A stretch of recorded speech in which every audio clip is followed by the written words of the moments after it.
Bonjour tout le monde. Alors, on a connu ces derniers mois des mouvements de grève historiques dans plusieurs pays européens, en Grande-Bretagne, en Allemagne, au Portugal, en Belgique, aux Pays-Bas et en France.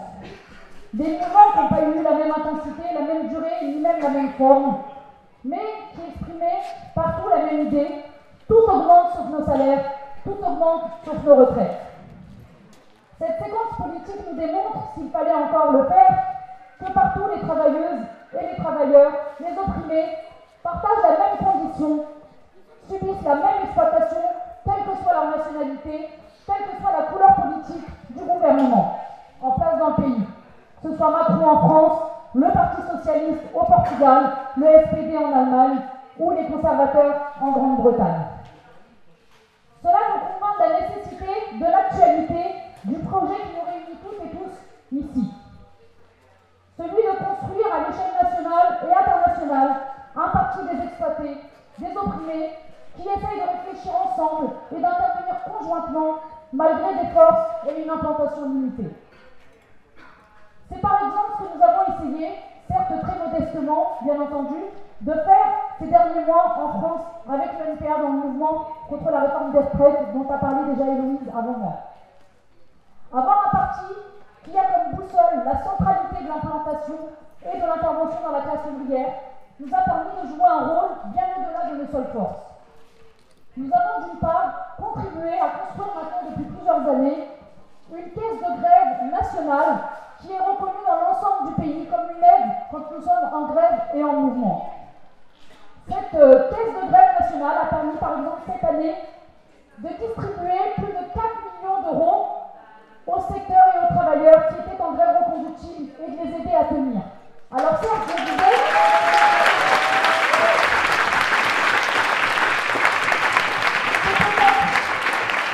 c'est peut-être modeste, mais pour nous c'est une fierté d'avoir permis à des centaines de travailleurs de pouvoir remplir leur frigo pour tenir face à un gouvernement de combat face à nous.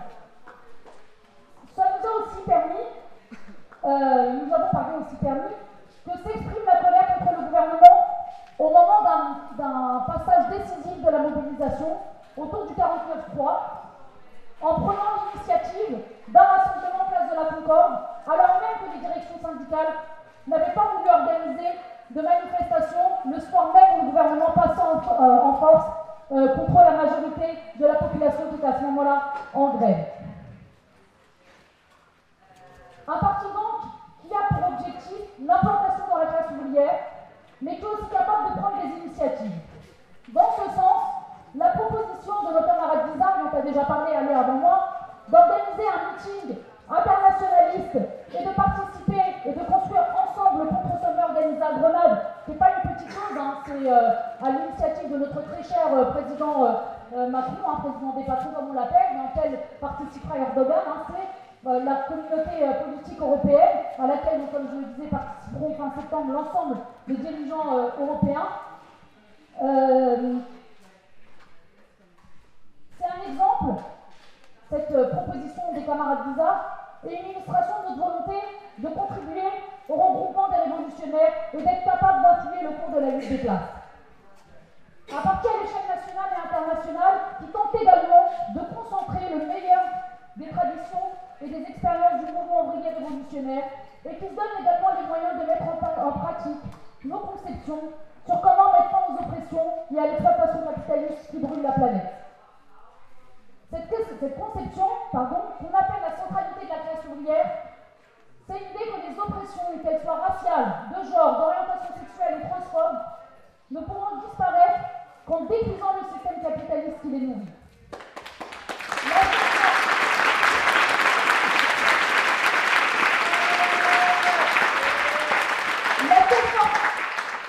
La seule classe sociale non seulement capable de renverser le capitalisme, mais qui a aussi intérêt à le faire, c'est la classe ouvrière.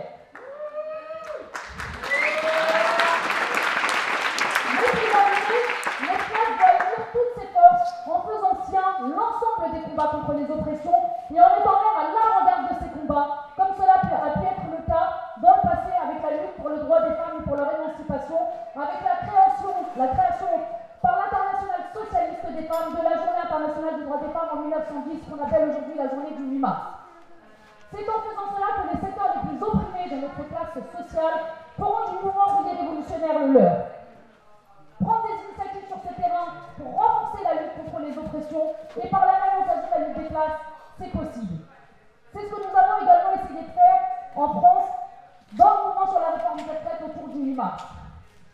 Alors que les directions syndicales appelaient au 7 mars dans le cadre du mouvement et au 8 mars sur les conséquences spécifiques sur les femmes de cette réforme, nous avons pour notre part saisi l'opportunité également de faire de ces deux dates, le 7 mars, le 8 mars, mais en ajoutant le 9 mars à l'initiative des organisations de lutte dont a parlé Louise avec la CNE, d'essayer de contribuer à nourrir les discussions sur la nécessité d'agrément productif pour gagner.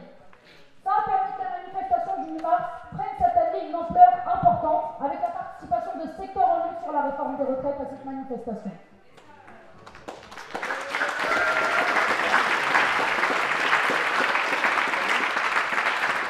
Pour conclure, cette volonté de construire